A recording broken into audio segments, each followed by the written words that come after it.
India alert, जुर्म के खिलाफ आवाज।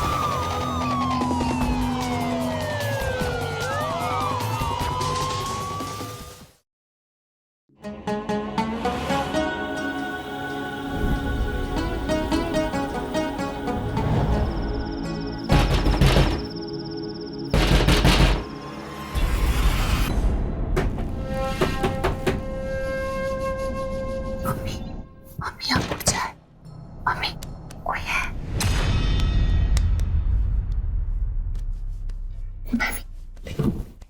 नीरू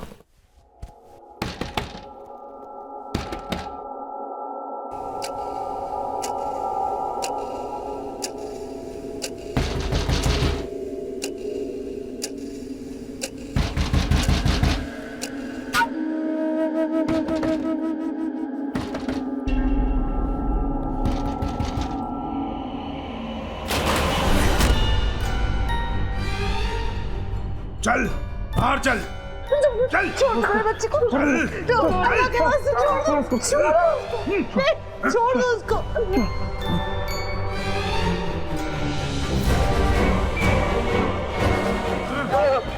खोल रहा था दरवाजा क्यों खोल रहा था? मारो साले को। सोया था कि नहीं सोया था? बता सलमा कहाँ है? सलमा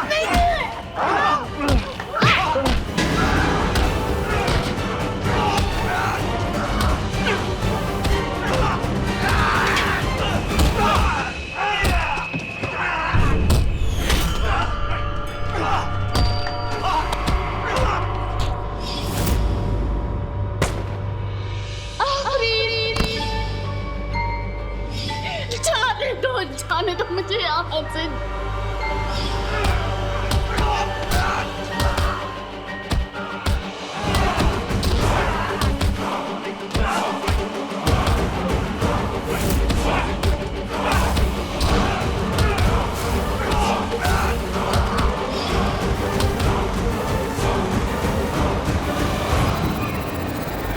अभी जो कुछ भी आपने देखा वो किसी पन्नों में दबी किसी कहानी का दृश्य नहीं, बल्कि एक सच्ची घटना की एक कड़ी है।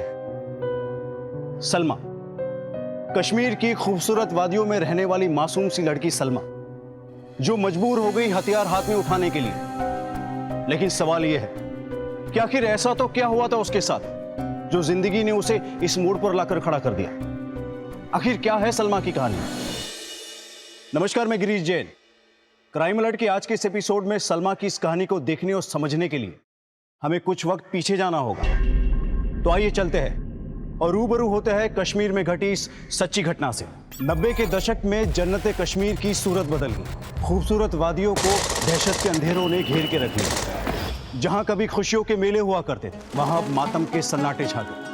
और कश्मीर के इन छोटे छोटे इलाकों में रहने वाले मासूम कश्मीरी, जो हमेशा अपनी मेहमान नवाजी के लिए मशहूर रहे, कब इन दहशत के सन्नाटों में खो गए पता ही नहीं चला। और हालात ऐसे हो गए कि आए दिन पूरे कश्मीर में बाजार बंद, स्कूल्स और कॉलेज बंद रहने लगे। मानो जिंदगी की तेज रफ्तार को किसी ने सलाखों में जकड़ लिया हो। शाम को कर्फ्यू लगने लगे और शाम के बाद लोग अपने घरों से बाहर नहीं निकल पाते थे। और इन्हीं हालातों में तकरीबन 2 दशक बीत गए। लेकिन हालात कैसे भी क्यों ना हो, जीने की चाह कभी खत्म नहीं होती। और यही चाह इंसान को जिंदा रखती। चल बुलिया, चल बुलिया, चल बुलिया, चल ओथे चलिए जिथे सारे अन्ने। ना कोई साडी जात पछाने, ना कोई सानू मन्ने। चल बुलिया, चल बुलिया। ओए लड़कियों, चुप करो। कितनी जोर से गाना गा रही हो? मुजाहिदीन आ गए तो सबा कर देंगे सबको। खुदा का खौफ करो, चुप हो जाओ। खुदा का खौफ तो उन लोगों को हो अम्मी जिन्होंने यहाँ दहशत का माहौल बना रखा है। हाँ, ये सब तो चलता रहेगा। किसी की वजह से हम जीना छोड़ दे। आफरीन, तुम अपनी रिहर्सल करो। रिहर्सल? जी अम्मी, पुंछ के एक स्टेडियम में बहुत बड़ा कल्चरल प्रोग्राम होने वाला है। हजारों लोग होंगे वहाँ। मुझे मेरे स्कूल की तरफ से वहाँ गाने का मौका मिल रहा है। मिनिस्टर साहब भी आने वाले हैं। देख लो पुत्र, इसकी वजह से कोई मुसीबत ना हो जाए हमारी। हो अम्मी, आप फिक्र न करें, ऐसा कुछ भी नहीं होगा। अम्मी मुझे लगता है ये ठीक नहीं होगा। लोग क्या कहेंगे? क्यों? तू भी तो क्रिकेट खेलता है, तुझे कोई कुछ नहीं कहता? क्रिकेट खेलना गुनाह है क्या? मुजाहिदीन भी क्रिकेट को पसंद करते हैं। जब इंडिया पाकिस्तान का मैच होता है ना, साथ में मिलके देखते हैं वो और दुआएं करते हैं उनके लिए। जब इंडिया पाकिस्तान का मैच होता है मैं तो दोराहे पे खड़ी हो जाती हूँ, एक तरफ सचिन और एक तरफ अफरीदी। अच्छा बताओ, कौन सी हदीस में लिखा है क्रिकेट खेलना जायज़ है और गाना गाना नाजायज़? सब बकवास की बातें हैं ये। आफरीन तुम अपनी रिहर्सल करो। मक्के गयो गल मुकदी नाही, 100 हज कर आइए।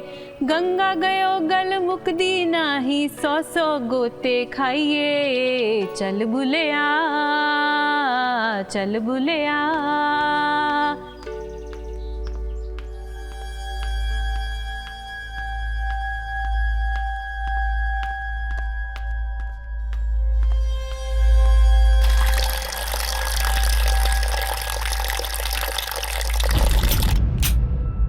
चलो।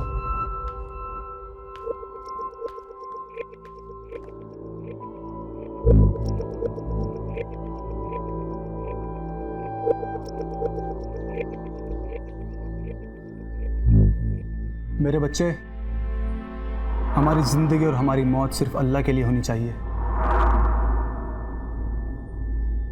काफिरों के नक्शे कदम पर चलने से दिल में कुफ्र पैदा होता है और कुफ्र की सज़ा सिर्फ मौत। तुम तुम्हारे घर के एक अकेले मर्द हो ना, तुम्हें तुम्हारे घर की औरतों पर काबू रखना है, ये जिम्मेदारी है तुम्हारी। अपनी बहन को गाने से रोको, गाना गाना जैसी बेकार चीज़ों से रोक लो उसे, वरना कहीं दीन की खातिर हमें कुछ ऐसा ना करना पड़ जाए जिससे तुम्हें पछतावा हो। जाओ।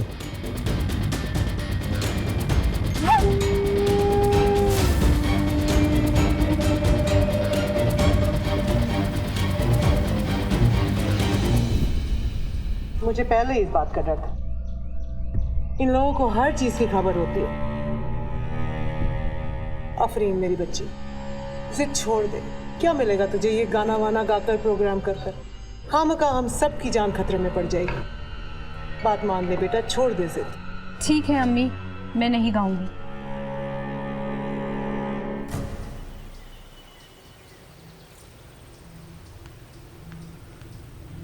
आफरीन, मेरे बच्चा उदास क्यों हो? कुछ नहीं चाचू। मेरे बच्चे दिल छोटा नहीं करते। इस सलमा ने मुझे सब बता दिया। इन लोगों से डरने की जरूरत नहीं है। गाने में गलत क्या है? सब बकवास बातें इन लोगों की। ये तो किसी न किसी तरह से अपनी दहशत फैला के रखना चाहते हैं कि लोग हमसे डरें। आपको डरने की जरूरत नहीं है, हम पुलिस से बात करेंगे। चाचू सही कह रहे हैं, तुम्हें डरने की कोई ज़रूरत नहीं। अगर हम ऐसे ही डरते रहे, ये लोग हमें और डराएंगे।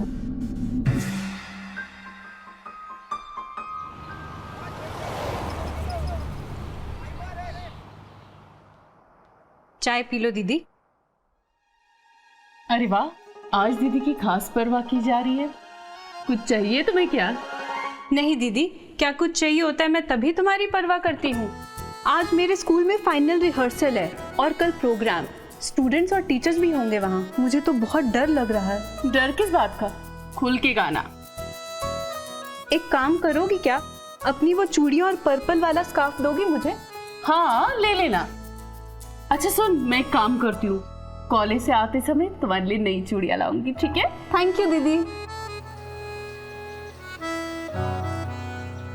अरे यार बहुत मजा आया आज। हाँ यार, हाँ बहुत इंजॉय होता है यार। कैसे बड़े घूर घूर के देख रहा है तुझे? इसका तो रोज का चक्कर है। कॉलेज के बाहर खड़े हो ना, जैसे ही छुट्टी हो बस घूर घूर के देखना। वैसे बुरा भी नहीं है। माय फूड मुझे बिल्कुल भी पसंद नहीं है। अच्छा मैं चलती हूँ, मुझे देर हो रही है। ठीक है, बाय बाय बाय।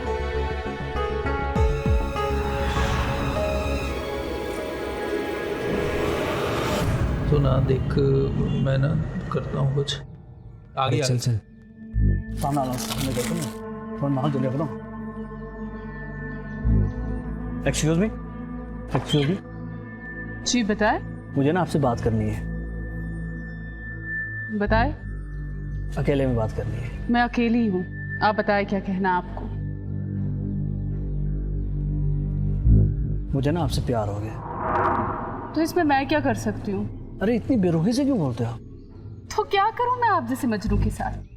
देखिए, आप मेरा पीछा करना छोड़ दे। मैं इन चीजों में बिल्कुल भी इंटरेस्टेड नहीं हूं।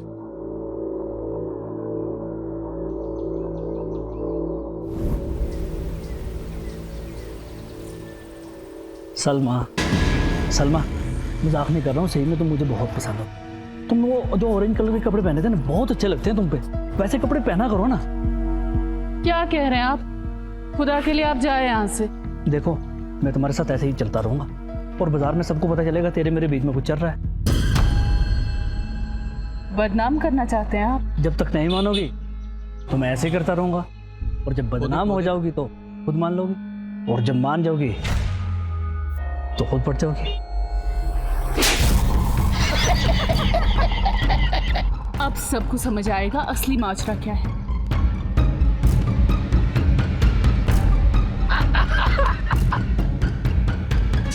चल बुलिया, चल बुलिया, चल बुलिया, चले ओथे चलिए जिथे सारे अन्ने। चल बुलिया, चले ओथे चलिए जिथे सारे अन्ने। ना कोई साथी जात पहचाने, ना कोई सानू मन्ने। चल बुलिया, चल बुलिया, चल ओथे चलिए। अरे अम्मी, आपकी आवाज तो बहुत अच्छी है, आपको भी आफरीन के साथ गाना चाहिए। तौबा तौबा, मैं तो शर्म के मारे ही मर जाऊं। इसमें कैसी शर्म अम्मी? चुप शरारती। वैसे शादी के पहले मैं गाया करती थी, सब बड़ा पसंद करते थे मेरे गाने को। सारा गांव इकट्ठा हो जाता था गाना सुनने के लिए। अब्बा बड़ा फक्र करते थे। फिर शादी हुई और गाना छोड़ दिया, और अब हालात ऐसे है कि गाने का मन ही नहीं करता। अरे अम्मी, आपको याद है पहले पहले आप सैफ मलूक के वो गाने गाती थी, कितना अच्छा लगता था ना? सुनाओ ना अम्मी। हाँ हाँ अम्मी सुनाओ। चल बुलिया, चले ओथे चलिए जिथे सारे अन्ने। ना कोई साडी जात पछाने, ना कोई सानू मन्ने। चल बुलिया।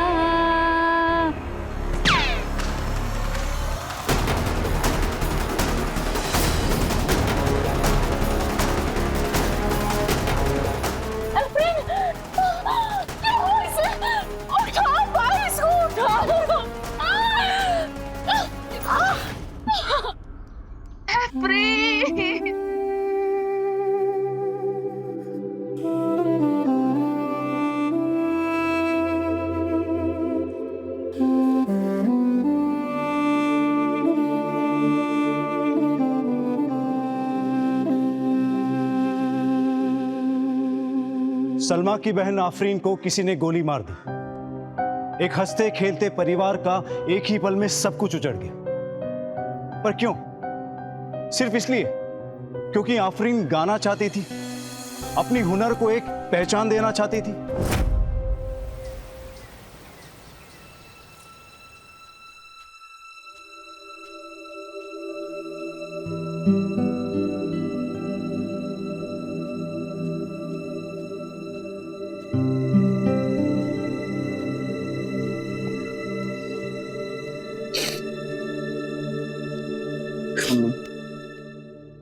आज सुबह सुबह फिर उठ के आ गए आप यहाँ। आस पड़ोस के सभी घरों में ढूंढ के आया हूँ मैं। साइमा आपा भी परेशान है। सुबह सुबह जब उठती थी तो सबसे पहले आफरीन का नाश्ता बनाती थी, फिर तुम सबका। उसको स्कूल जाना होता था। अब जब आँख खुलती तो लगता है कि आंखें खोलने का मन ही नहीं करता। अम्मी, आफरीन के गुजर जाने के बाद हम सबकी जिंदगी अधूरी हो गई है। खून खोलता है ये सोच सोच के कि आखिर क्यों, क्या गुनाह था उसका। पर हम कुछ कर भी नहीं सकते। जिन्होंने उसको मारा है उन्होंने ना जाने कितने मासूमों की जान ली होगी। हम किसके आगे जाके इंसाफ मांगे? इसलिए हमारे पास अपने आप को संभालने के अलावा कोई रास्ता नहीं है। चलिए अम्मी, घर चलते हैं। शायद माँ बाप परेशान हो रही होंगी। चलिए।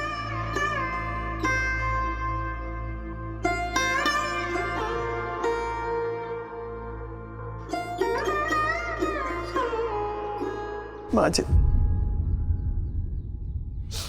जी, मेरा बहुत मन करता है कि मैं अपनी बच्ची की कब्र को चूमूं,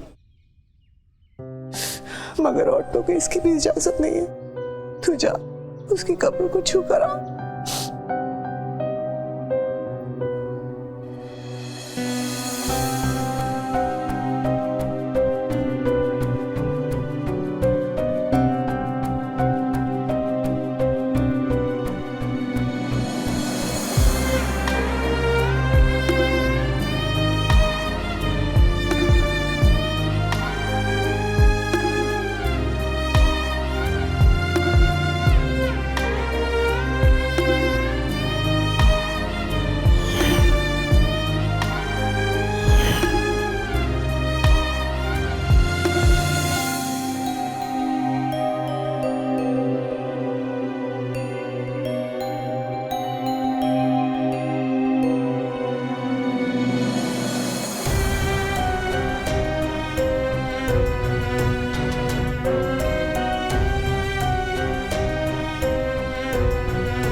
सलमा बेटे, लाइट ऑफ कर दो। तुम्हें तो पता है ना हालात कितने खराब हैं। आर्मी वालों ने ऐलान किया हुआ है कि शाम के बाद सारी लाइटें ऑफ हो जानी चाहिए।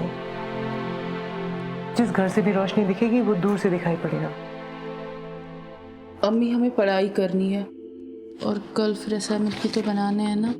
क्या करे बेटा, हालात ही कुछ ऐसे हैं। एक तरफ फौज, दूसरी तरफ मिलिटेंट। उन दोनों के बीच में हम जैसे लोग ही फंसते हैं। दोनों तरफ से शक की निगाह से देखा जाता है। इस माहौल की वजह से कितने कश्मीरियों ने अपना सब कुछ खो दिया। उनमें से एक हम भी हैं। अम्मी, हमसे ज्यादा किसी ने खोया है क्या?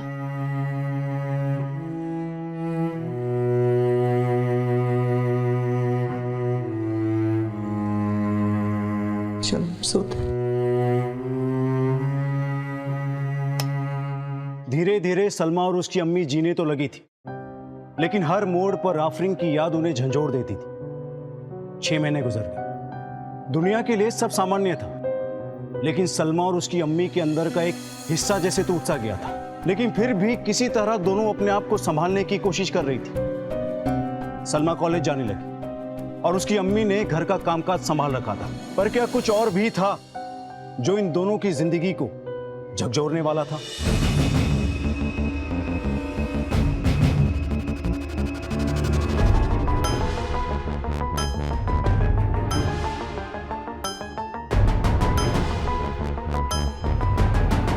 अबे जल्दी करना। चल जल्दी चल, जल्दी कर। ले ले गाड़ी आगे ले ले। पकड़ ले, पकड़ ले, पकड़ ले। जल्दी कर। चल चल चल चल, निकाल गाड़ी। चल गाड़ी भगा।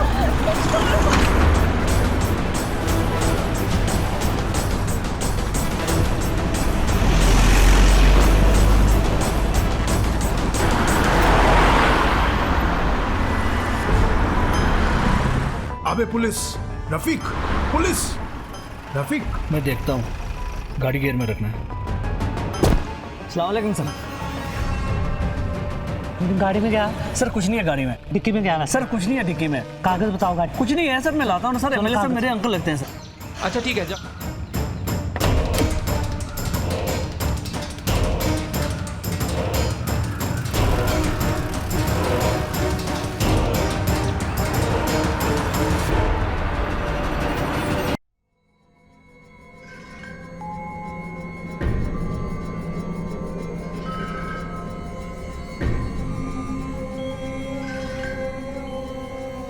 या अल्लाह, सलमा आई नहीं अभी तक। शाम हो गई, कहाँ रह गई ये लड़की?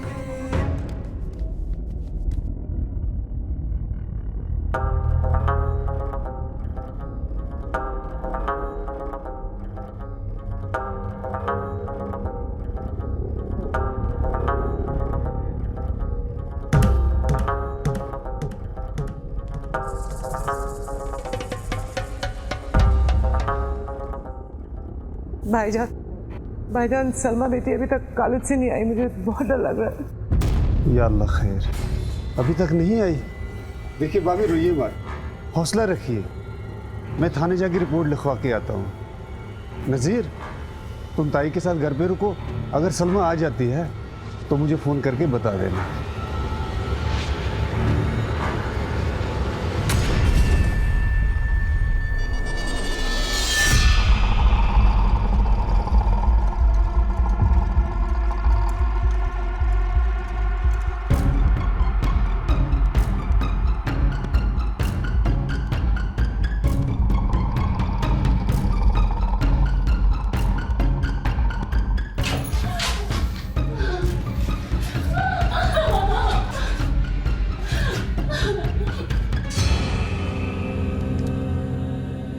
होश में आ गई होगी, कर ले मजा। अबे डर मत, ऐसे मत जाने दे, वरना जिंदगी जेल में कटेगी, तेरी भी और तेरे साथ हमारी भी। क्या करूं यार? क्या करूं मतलब? अरे अंदर जा, जबरदस्ती जब पकड़ ले, एक बार हो गया ना तो लड़की कुछ नहीं बोल पाएगी तेरे खिलाफ, क्योंकि उसकी इज्जत ही सब कुछ उसके लिए। मत कर ले, उसके बाद लड़की हमेशा के लिए तेरी।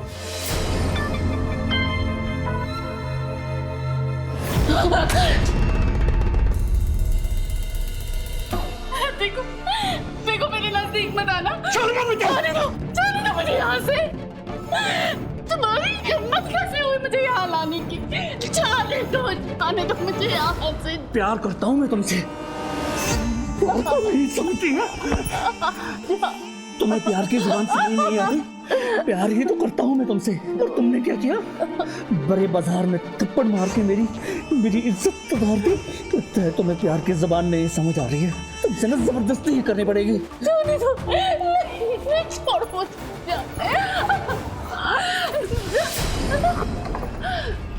देखो मैं कहती हूँ मेरे नजदीक मत आना, मेरे नजदीक मत आना। मैं कहती हूँ मेरे नजदीक मत आना। मेरी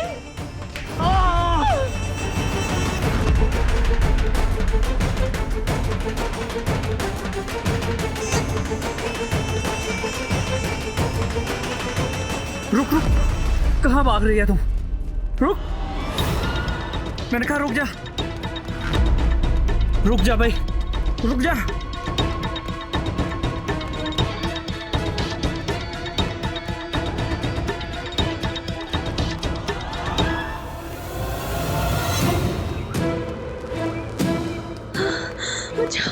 कोई बचाओ।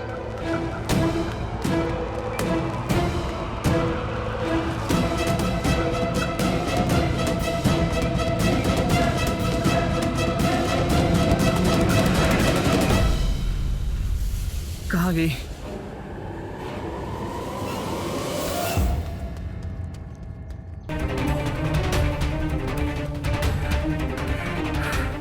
रुक जा, रुक।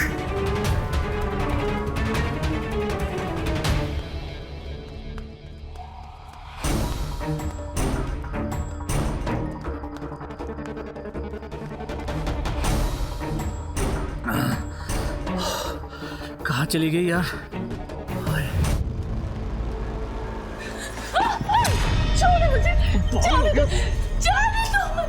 सारी मशीन चेक कर ली थी ना? जी जी।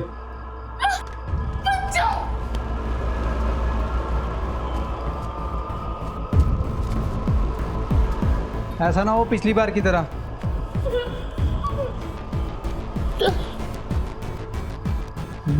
कोई है?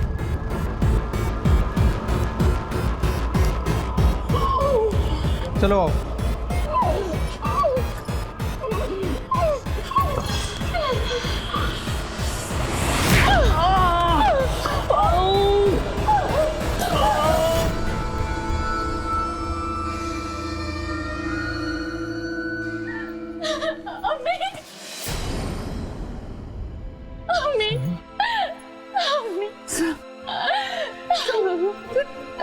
ठीक है ना? हाँ मैंने चुमा चली।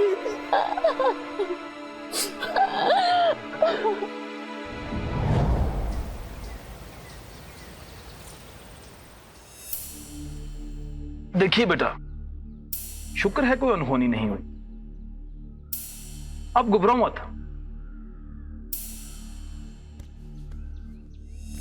मुगल साहब, आपका आपसदारी का मामला है। लड़का मिलने का भतीजा है। मैं नहीं चाहता कि आप कहीं उलझ जाएं। मैं उसको अरेस्ट भी कर दूंगा, वो कल जमानत करवा लेगा, तो आपकी दुश्मनी आपस में बढ़ जाएगी। वो बहुत खतरनाक लोग हैं, इसलिए मैं चाहता हूं कि आप आपस में कंप्रोमाइज कर लें, यही बेहतर रहेगा। आप कह रहे हैं मामूली सी बात है। जानते हैं आप कैसे आई मैं वहां से भाग के? अगर मैं हिम्मत नहीं रखती, न जाने आज मेरे साथ क्या हुआ होता। देखिए मैं कुछ नहीं जानती, मैं सिर्फ इतना जानती हूँ, बस उस लड़के को सजा जरूर मिलनी चाहिए, ताकि दोबारा कभी किसी लड़की के साथ कोई जबरदस्ती ना हो। और आप कह रहे हैं कि मैं रफा दफा कर दूं? देखो बेटा, मेरा कहने का मकसद ये नहीं है। मेरा कहने का मकसद ये है कि वो लोग बहुत खतरनाक हैं। कहीं आप ऐसी उलझन में फंस जाएं जिसमें आपको कल परेशानी हो। अगर आप फिर भी चाहते हैं कि एफआईआर लगाओ, तो चलो पुलिस स्टेशन। पहले बहन को खोया और अब खुद सलमा के साथ ये हादसा, और उस पर पुलिस का ये रवैया क्यों? सलमा जान चुकी थी कि उसने जो राह चुनी है अपने मुजरिमों को सजा दिलवाने की, वो आसान नहीं होगी। लेकिन वो ये भी जानती थी कि चुप रहकर परेशानी कम नहीं होती, बल्कि और बढ़ती है। अपराध करना जितना बड़ा गुनाह है, उतना ही अपराध सहना भी। उसने इस लड़ाई की शुरुआत तो कर दी थी, लेकिन उसे इस बात का अंदाजा नहीं था कि आगे उसे किन किन मुसीबतों का सामना करना पड़ेगा, क्या क्या झेलना पड़ेगा। लेकिन उसकी अम्मी को इस बात की भनक थी, इसीलिए वो परेशान थी, और उनकी घबराहट कहीं ना कहीं जायज भी थी। एक बेटी को वो खो चुकी थी और दूसरी को खोना नहीं चाहती थी। कश्मीर के हालात दहशत के साए में दिन ब दिन बिगड़ते जा रहे थे, और यहाँ सलमा इन हालातों के बीच अपनी एक दूसरी ही लड़ाई लड़ रही थी। जी हाँ मामा जी, आप अपने हिसाब से देख लेना केस को कैसे हैंडल करना है। ये तुमने क्या कर दिया यार? अगर लड़की ने पुलिस में कंप्लेंट कर दी, तुम बहुत बुरी तरह से फंस जाओगे। कुछ नहीं कर पाएगी, ऐसा जुगाड़ किया है ना कि उसकी बोलती बंद हो जाएगी। अस्सलाम वालेकुम भाईजान। भाईजान मुझे ना उससे आज ही मिलना है, बहुत ज़रूरी काम है। ओके, अस्सलाम वालेकुम।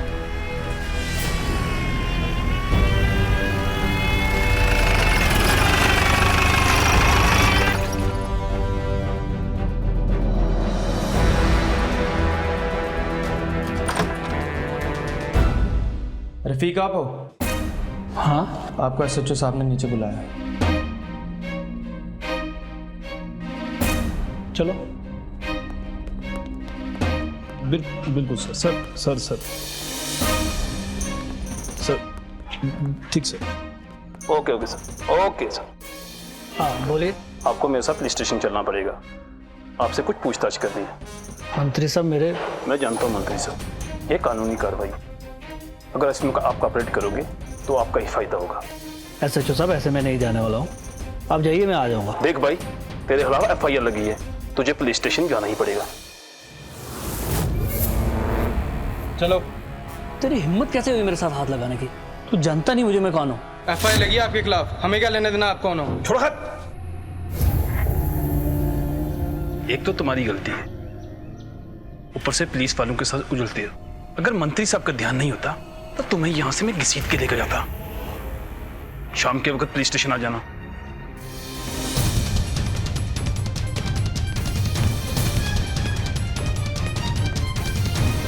सलमा की ना जिंदगी हराम करके रख दूंगा, इसको भी पता चलेगा किससे पाला पड़ा था।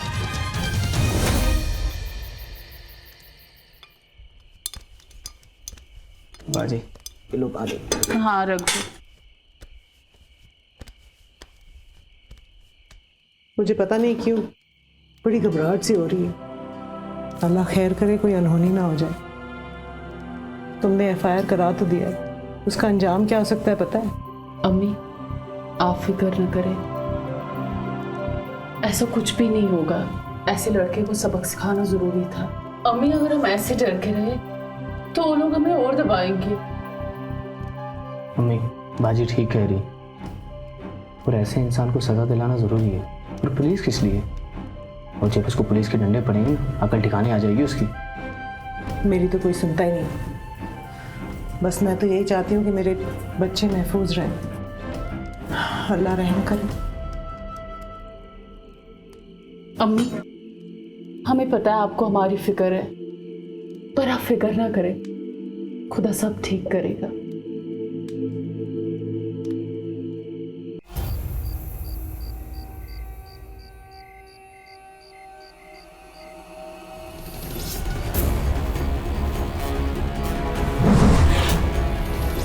यही घर है? जी जनाब। चलो। रफीक ने जिस सलमा को ठिकाने लगाने को बोला है, क्या उसका पता मिल जाएगा यहाँ से? जी जनाब।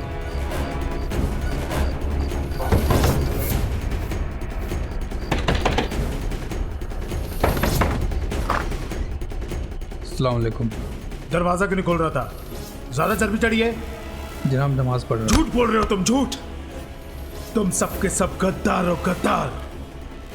हम तुम्हारे लिए यहाँ जाने देते हैं और तुम सब। सलमा क्या लगती है तुम्हारी? भतीजी है मेरी। चल उसके घर पे लेके चल। चल साले चल।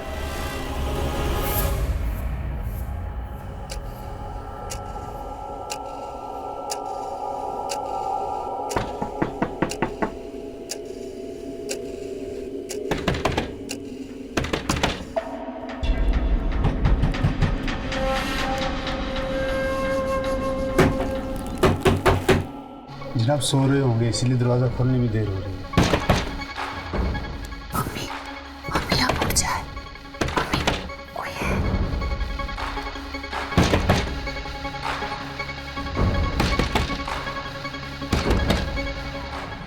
मैं भी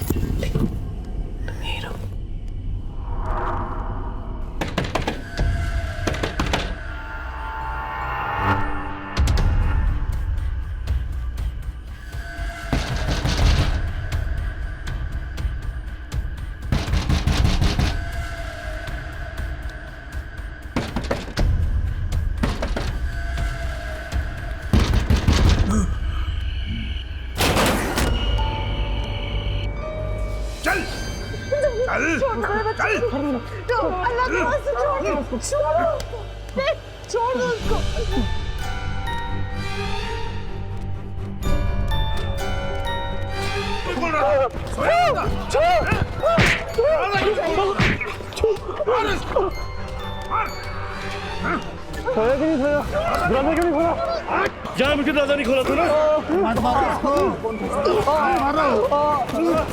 बता सलमा कहाँ है? बता कहाँ है सलमा?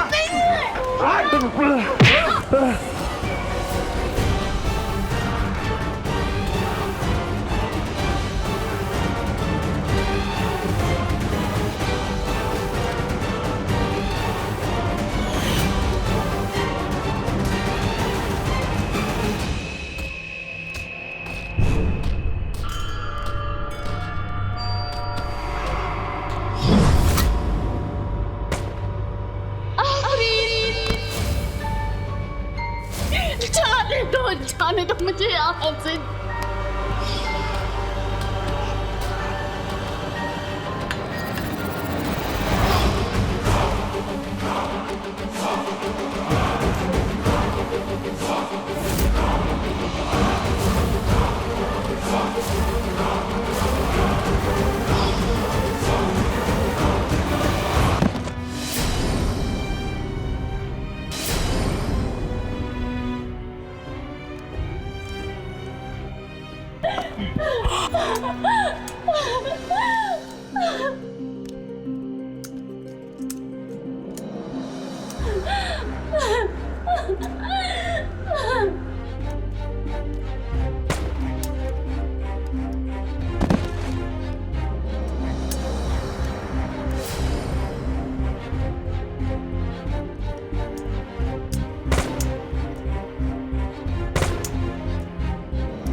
कहाँ भागता है।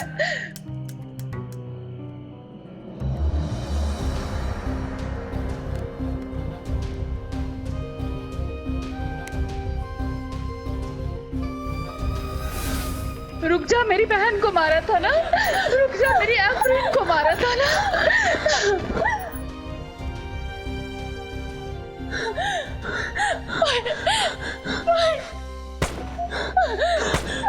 चलो थाने चलते।